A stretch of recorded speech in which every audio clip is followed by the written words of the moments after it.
एक प्रधानाचार्य के रूप में विधानसभा और राज्यसभा के माननीय सदस्य के रूप में,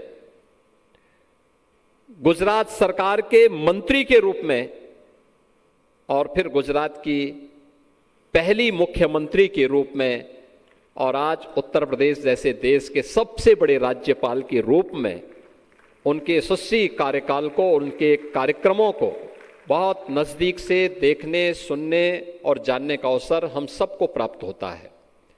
मैं इस अवसर पर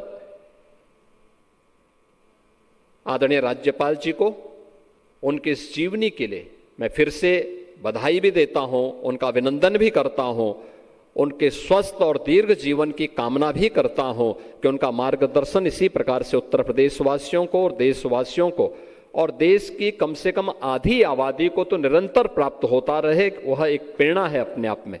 और आज ये कृति स्वाभाविक रूप से लोगों के हाथों में जब जाएगी, अक्सर होता है हम शिखर को देखते हैं और ये मानते हैं कि शिखर से ही सब कुछ हो गया, लेकिन शिखर की नींव बनाने के लिए कितनी मेहनत की गई है, उस मेहनत को देखने का प्रयास नहीं करते हैं।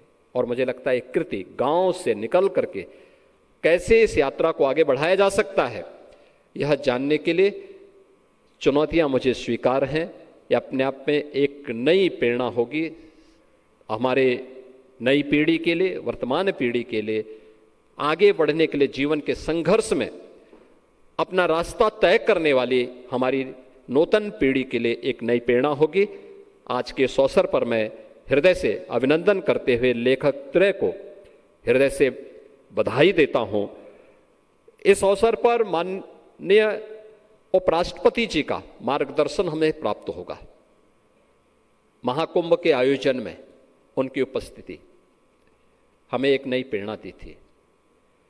जब मैं आमंत्रण देने के लिए, महाकुंभ के आमंत्रण देने के लिए भी गया था, तो उस समय भी उन्होंने कहा था कि क्या मैं महाकुंभ में तो अकेले यात्रा नहीं होती है।